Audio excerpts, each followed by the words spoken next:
प्रिय दर्शकों, कुंडली ज्ञान में आपका स्वागत है। मैं आपकी ज्योतिष मित्र रूपाली एक बार फिर से हाजिर हूँ मैं इस वीडियो की श्रृंखला को लेकर। आज हम बात करते हैं अपने अगले लग्न के बारे में, कर्क लग्न के बारे में। किसी भी कुंडली में अगर लग्न में 4 नंबर लिखा है, ये हमारा लग्न होता है और यहाँ पे अगर 4 नंबर लिखा है तो वह कर्क लग्न की कुंडली है और उसके स्वामी चंद्रमा होते हैं। कर्क लग्न के जातक बहुत सुंदर होते हैं, चंचल होते हैं और इमोशनल होते हैं। बहुत जल्दी खुश हो जाते हैं और बहुत जल्दी परेशान भी हो जाते हैं और हर चीज़ उन्हें मिलती है ज़िंदगी के अंदर अन्य राशियों की अपेक्षा। कर्क लग्न के जातक जल्दी सुख सुविधाएं प्राप्त कर लेते हैं। इस कुंडली में मैं आपको बताऊंगी कि कौन कौन से कारक व मारक ग्रह हैं कर्क लग्न के, कौन से राजयोग हैं इस कुंडली में, उपाय, मंत्र, ये सारी चीज़ें इस वीडियो में आपको बताएंगे। अगर आप ज्योतिषी सीख रहे हैं तो आप ये वीडियो अंत तक ज़रूर देखिएगा, तो आपको ये चीज़ें समझ में आएंगी। और अगर आपको ये वीडियो पसंद आए तो लाइक और सब्सक्राइब करना ना भूलिएगा। तो चलिए हम बात करते हैं कर्क लग्न के बारे में। ये कुंडली जो है कर्क लग्न की है, इसको हम कैसे जानेंगे? जो ये हमारा भाव होता है, ये लग्न होता है, इसमें जो नंबर 4 लिखा हुआ है, 4 नंबर का मतलब है कर्क और इसके स्वामी चंद्रमा होते हैं। ये पूरी कुंडली के मालिक होते हैं चंद्र। और ये जो हमारा दूसरा भाव है, ये भाव होता है हमारा धन भाव। ये मिला है 5 नंबर, यानी कि सिंह राशि को। सिंह राशि के स्वामी सूर्य होते हैं और सूर्य चंद्रमा के परम मित्र होते हैं और इनको धन भाव भी मिला है, तो इसलिए इस कुंडली में सूर्य जो है कारक हुए। और जो हमारा ये तीसरा भाव है, ये पराक्रम भाव है। ये छोटे भाई बहनों का भी भाव है, छोटी मोटी यात्रा का भी भाव है। ये वाला भाव बुध को मिला है, इसमें 6 नंबर लिखा है। ये कन्या राशि है। कन्या राशि के स्वामी बुध होते हैं। बुध को 2 राशियाँ मिली हैं, एक 6 नंबर और एक 3 नंबर मिथुन राशि। ये दोनों ही भाव अच्छे नहीं हैं, ये दोनों त्रिक भाव हैं। और चूंकि बुध चंद्रमा को अपना शत्रु मानते हैं, तो इस कुंडली में बुध मारक हुए। अब हम आगे बढ़ते हैं अपने चौथे भाव में। चौथा जो 4th हाउस है, ये हाउस हमें 7 नंबर लिखा हुआ है और ये 7 नंबर तुला राशि होती है। तुला राशि के स्वामी शुक्र होते हैं। शुक्र को भी 2 राशियाँ मिली हैं, एक 2 नंबर। ये होती है हमारी वृषभ राशि। वृषभ और तुला, इन दोनों के जो स्वामी ग्रह होते हैं वो शुक्र होते हैं। चूँकि सुख भाव शुक्र को मिला है, हालांकि शुक्र चंद्रमा के ना तो मित्र होते हैं ना शत्रु होते हैं, तो इनको हम यहाँ पे सम में लेंगे। इनका प्लेसमेंट देखेंगे, अगर 6, 8, 12 में नहीं है, ये शत्रु राशि में नहीं है, ये नीच में नहीं है, तो हम यहाँ पे शुक्र उस हिसाब से यहाँ पे अपना रिजल्ट देंगे। अब हम आगे बढ़ते हैं, हम 5th हाउस देखते हैं। 5th हाउस यहाँ से हम काउंट करेंगे 1, 2, 3, 4 और 5। ये जो 5 नंबर, ये 5वां जो भाव है, ये भाव हमारी बुद्धि का, हमारी ज्ञान का होता है। यहाँ से हम संतान को भी देखते हैं, यहाँ से हम लव रिलेशन को भी देखते हैं। ये भाव, इस भाव में 8 नंबर लिखा है, यानी कि वृश्चिक राशि लिखी हुई है। वृश्चिक राशि के स्वामी ग्रह मंगल होते हैं। मंगल 2 राशियों के स्वामी होते हैं, एक वृश्चिक राशि के और एक मेष राशि के। मेष राशि को यहाँ पे कर्म भाव मिला है, जो 10th भाव है। ये दोनों ही भाव कुंडली में बहुत ही इंपॉर्टेंट होते हैं। और मंगल, चूंकि मंगल जो है चंद्रमा के परम मित्र होते हैं, इसलिए इस कुंडली में जो मंगल है वो बहुत ही कारक ग्रह है। अब हम आगे बढ़ते हैं, अपने 6th हाउस में देखते हैं। यहाँ से 1, 2, 3, 4, 5, 6, ये जो हमारा 6th हाउस है, ये हमारा रोग, ऋण और शत्रु को दिखाता है। तो यहाँ से जो है कोर्ट कचहरी, इसको भी देखते हैं हम। तो ये जो भाव है, ये मिला है गुरु को। यहाँ पे 9 नंबर लिखा है, यानी कि धनु राशि है, ये गुरु को मिली है। गुरु को भी 2 राशियाँ मिली हैं, एक 12 नंबर मीन राशि, जो कि भाग्य भाव में बैठी है। तो ये बहुत ही अच्छा भाव है। हालांकि एक भाव अच्छा नहीं है, बट क्योंकि ये भाव, त्रिकोण का भाव बहुत ही अच्छा गुरु के पास है, तो गुरु का भी प्लेसमेंट यहाँ पे देखेंगे, वो 6, 8, 12 में नहीं हो, वो नीच राशि में नहीं है।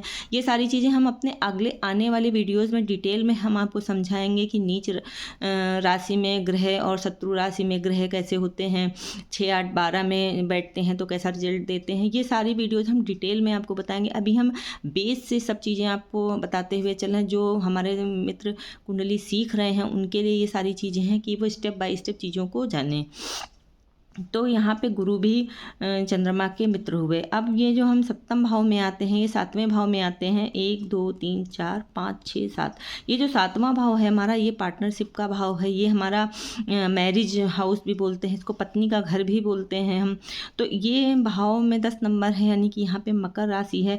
मकर राशि शनि इसके ग्रह स्वामी होते हैं, और शनि को भी 2 राशियाँ मिली हैं, एक सप्तम भाव एक अष्टम भाव। दोनों ही भाव अच्छे नहीं हैं, ये इसको हम मार्ग बोलते हैं, और ये मृत्यु का घर होता है। दोनों ही भाव अच्छे नहीं हैं जो शनि के हाथ में है। तो शनि और चंद्रमा के इसमें शत्रु हुए, ये इसमें कारक ग्रह नहीं हुए। अब हम आते हैं, ये हमने आपको बता ही दिया, ये बता दिया और ये बता दिया। तो ये इस तरीके से ये हमने कर्क लग्न वालों के कुंडली में आपको कारक ग्रह और मारक ग्रह के बारे में बताया। कारक ग्रह कौन कौन से हैं? चंद्रमा, मंगल, गुरु और सूर्य। मारक ग्रह कौन कौन से हैं? बुध और शनि, और सब में हमारे शुक्र आएंगे। अब हम आपको इस कुंडली में जो राजयोग बनते हैं हम उसके बारे में आपको बताते हैं। राजयोग हम जो बनते हैं, सबसे पहला हम आपको बताते हैं, अगर कुंडली में चंद्रमा और मंगल युति बनाकर बैठे हैं तो ये लक्ष्मी योग बनाते हैं। अगर ये यहाँ पे 4 नंबर की जो ये लिखा हुआ है 4 नंबर, ये चंद्रमा की राशि, अगर इसमें मंगल और चंद्रमा साथ में बैठते हैं तो बहुत ही अच्छा है जातक के लिए। अगर 8 नंबर में मंगल बैठता है, यहाँ पे बैठते हैं और यहाँ पे बैठते हैं, इन तीनों जगहों पे अगर मंगल और चंद्रमा साथ में बैठते हैं तो ये लक्ष्मी योग बनाता है, जो ऑलरेडी नाम से ही आपको पता है लक्ष्मी जी धन की होती हैं, धन देने वाली होती हैं, धन प्रदायनी होती है, धन की देवी होती हैं। तो लक्ष्मी योग में ऑटोमेटिक जातक को बहुत धन सुख सुविधाएं मिलेंगी, उनका लाभ उठाएगा।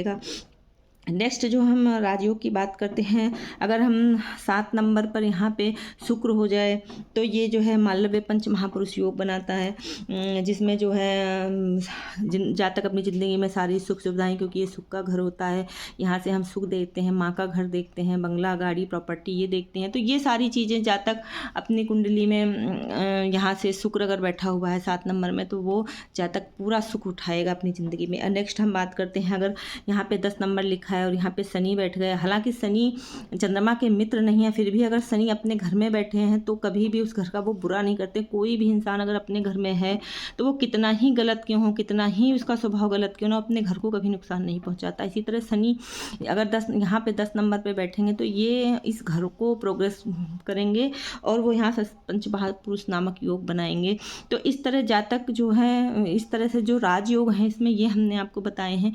अगर किसी रीजन से आपकी कुंडली में ये राजयोग हैं, इन सारे राजयोगों में से कोई एक राजयोग है और उसका आपको लाभ नहीं मिल रहा, आपको ऐसा लग रहा है कि ये सारे बने तो हुए हैं पर मेरा तो ना तो कोई काम बन रहा है ना कुछ हो रहा है, या वो जातक जिनकी कुंडली में कोई भी राजयोग नहीं है, उन जातकों के लिए कुछ उपाय हैं। उपाय में सबसे पहले मैं रत्नों की बात करूँगी। रत्न में आप जो हमारे कारक ग्रह हैं, जैसे चंद्रमा है, मंगल है, गुरु है, सूर्य है, इनके हम रत्न पहन सकते हैं। जबकि रत्नों के लिए मैं सबसे ज़्यादा आपको बताऊंगी कि आप सबसे पहले लग्न रत्न में अगर आप अपने लग्न को मजबूत करते हैं, चाहे आप किसी भी लग्न के हों, मैं हर उस जातक को सजेस्ट यही करूंगी कि आपको सबसे पहले अपने लग्न को मजबूत करना है। लग्न खुद आप हैं। अगर अपनी लाइफ में आप कितना भी आपके पास ज्ञान है, धन है, सब कुछ है आपके पास, बट आप मजबूत नहीं हैं, आपका शरीर साथ नहीं दे रहा है तो सब कुछ बेकार है। तो सबसे पहले आपको अपना लग्न मजबूत करना बहुत ज़रूरी है। तो लग्न के स्वामी चंद्रमा है, तो यहाँ पर सबसे पहले आप मोती रत्न धारण करिए। अगर इनका प्लेसमेंट अच्छा है, चंद्रमा आप अपनी कुंडली में देख लीजिए चंद्रमा कहाँ बैठे हैं।